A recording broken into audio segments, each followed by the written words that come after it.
جسے اصل نیکی سمجھ بیٹھے ہو، ریچول، ظاہری شکل، وہ اصل نیکی نہیں ہے۔ نیکی تو اصل میں ایک روح ہے جو پورے وجود میں سرایت کرتی ہے۔ نیکی کے لیے شرط اول اللہ پر ایمان ہے، موٹیویشن۔ اس کے سوا اگر کوئی اور موٹیو ہے، نیکی کے پردے میں دھندا ہو رہا ہے، وہ نیکی نہیں ہے۔ ليس البر أن تولوا وجوهكم قبل المشرق والمغرب ولكن البر من آمن بالله واليوم الآخر والملائكة والكتاب والنبيين وآتى المال على حبه ذوي القربى واليتامى والمساكين وابن السبيل والسائلين وفي الرقاب وأقام الصلاة وآتى الزكاة والموفون بعهدهم إذا عاهدوا والصابرين في البأساء والضراء وحين البأس أولئك الذين صدقوا وأولئك هم المتقون۔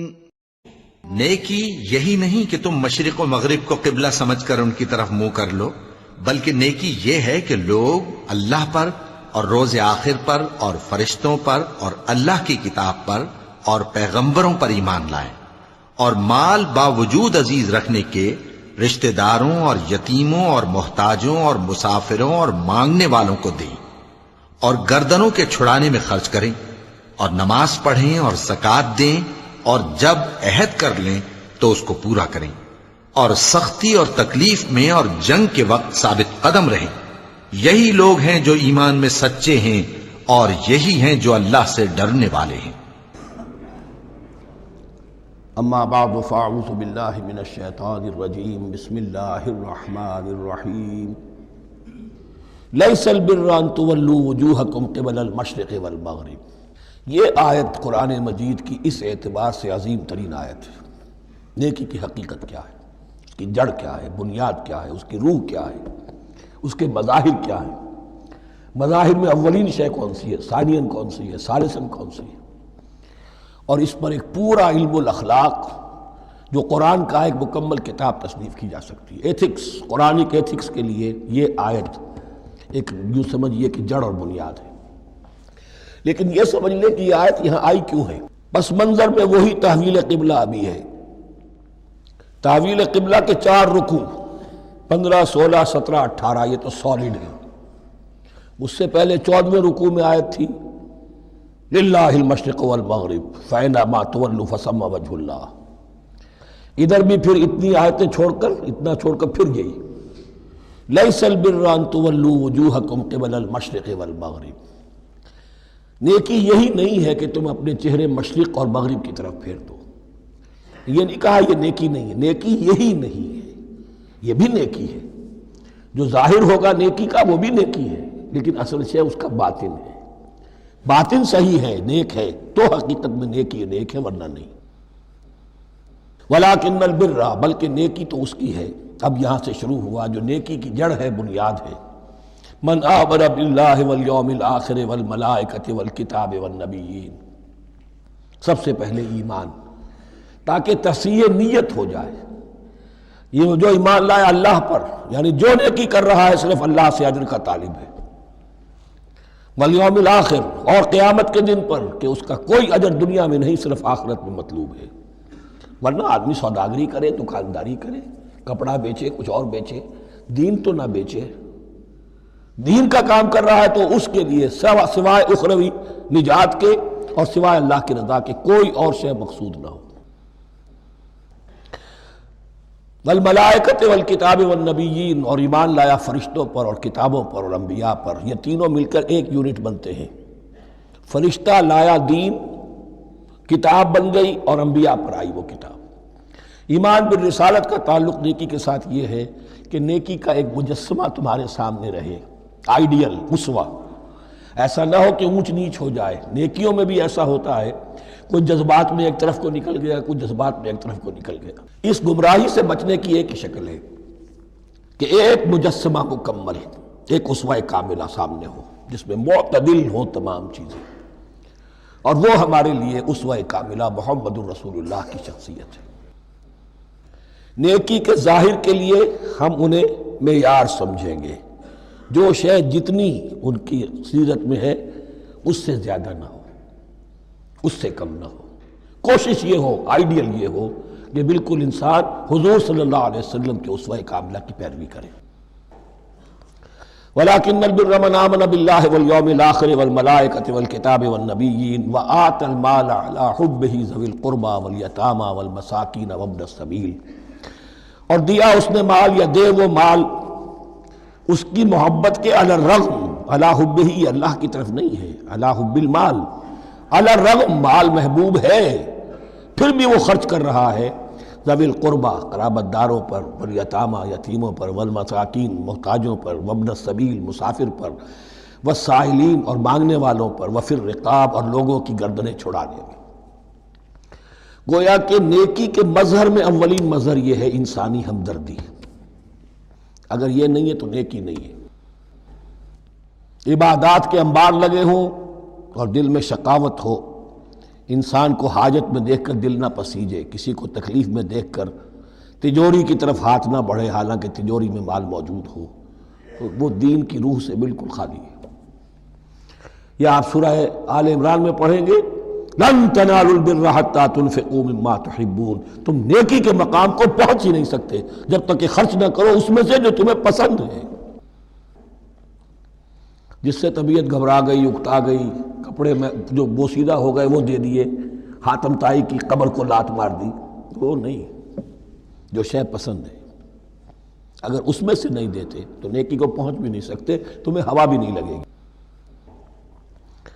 وَأَقَامَ الصَّلَاةَ وَآتَى الزَّكَاةَ، دیکھیے نماز اور زکوٰۃ اب آ رہے ہیں، یہ ہے حکمت دین کہ ایک ہے روح دین، وہ ہے ایمان، اور جو اس کے مظاہر ہے، مظہر اول انسانی ہمدردی، نمبر دوم ہے پھر نماز اور زکوٰۃ، اور یہاں زکوٰۃ کو علیحدہ ذکر کیا ہے، اور اس آیت کا حضور نے حوالہ دیا، إِنَّ فِي الْمَالِ لَحَقًّا سِوَى الزَّكَاةِ۔ دیکھو کچھ لوگوں نے سمجھا بس ہم نے زکوٰۃ نکال دی تو حق ادا ہو گیا پورا، بڑی بے وقوفی ہے۔ مال میں حق ہے زکوٰۃ کے سوا بھی، اور اب آپ نے یہ آیت پڑھی، دیکھو اس آیت میں کیا ہے، زکوٰۃ کا تذکرہ بعد میں ہو رہا ہے، وَآتَى الْمَالَ عَلَى حُبِّهِ ذَوِي الْقُرْبَى وَالْيَتَامَى وَالْمَسَاكِينَ وَابْنَ السَّبِيلِ وَالسَّائِلِينَ وَفِي الرِّقَابِ وَأَقَامَ الصَّلَاةَ وَآتَى الزَّكَاةَ۔ اس کی کیا حکمت ہے کہ ایمان کو تر و تازہ رکھنے کے لیے نماز ہے، اقم الصلاۃ لذکری، اور انسانی ہمدردی میں مال خرچ کرنے کے جذبے کو پروان چڑھانے کے لیے، برقرار رکھنے کے لیے زکوٰۃ ہے۔ اتنا تو دو نا کم سے کم، بوتل کا منہ تو کھلے، کارک تو نکلے اس کا، اگر بوتل کا کارک نکل جائے گا تو شاید اس میں سے کچھ شربت اور بھی نکل آئے، تو زکوٰۃ ہے تو کارک کے مانند 2.5% ہے، کیا ہے، لیکن یہ کہ اس سے پھر کچھ اور بھی نکلے گا، جو زکوٰۃ بھی نہیں دیتا اس نے کیا کرنا۔ وَالْمُوفُونَ بِعَهْدِهِمْ إِذَا عَاهَدُوا، اور وہ کہ جو اپنے عہد کو پورا کرنے والے ہیں جب کوئی عہد کر لیں۔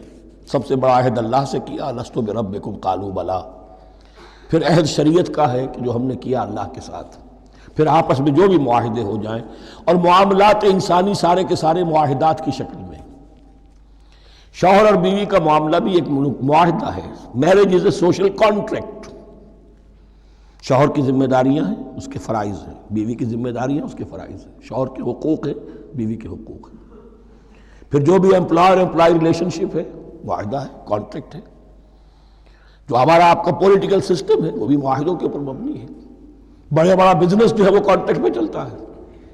تو اگر ایک چیز پیدا ہو جائے کہ جو عہد کر لیا ہے اسے پورا کرنا ہے، تو ساری سٹریم لائننگ ہو جائے گی تمام معاملات کی۔ وَالْمُوفُونَ بِعَهْدِهِمْ إِذَا عَاهَدُوا وَالصَّابِرِينَ فِي الْبَأْسَاءِ وَالضَّرَّاءِ وَحِينَ الْبَأْسِ، اور خاص طور پر صبر کرنے والے، فقر و فاقہ میں، جنگ کی حالت میں اور تکلیف میں۔ یعنی ایک نیکی ہے بدھ مت کے بھکشوؤں کی نیکی، ایک نیکی یہ ہے، یہ نیکی باطل کو چیلنج کرتی ہے، یہ نیکی خانقاہوں تک محدود نہیں ہوتی،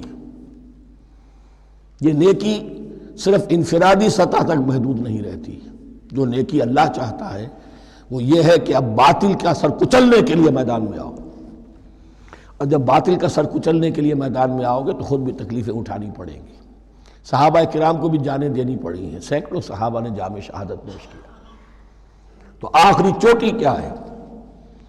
گویا کہ سمم بونم جس کو کہتے ہیں ایتھکس کے اندر، کہ اس نظریہ اخلاق میں سب سے اونچی منزل کون سی ہے؟ وہ سمم بونم جو ہے اسلام کا، والصابرین فی البأساء والضراء وحین الباس ولا تقولوا لمن یقتل فی سبیل اللہ اموات بل احیاء ولکن لا تشعرون۔ وہ آیت یاد کر لیجیے، اولئک الذین صدقوا، یہ ہیں لوگ جو سچے ہیں۔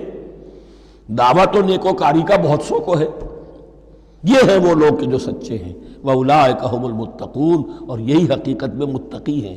تمہارے ذہنوں میں کوئی اور نقشے بیٹھے ہوئے ہیں، کوئی لباس ہے، وضاقتہ ہے، بس یہ بڑا متقی آدمی ہے۔ تقویٰ اس کا نام ہے، یعنی یہ پوری انسانی شخصیت کا ایک حیولہ ہے، ایک پوری انسانیت کا ایک فرد کا نقشہ کھینچ دیا گیا کیریکٹر کا، جس کے اندر روح ایمان اور خارج میں اس ترتیب کے ساتھ دین کی یہ تقاضے اور نیکی کے یہ مظاہر موجود ہیں۔ اللہم ربنا اجعلنا منہم، اللہم ربنا اجعلنا منہم۔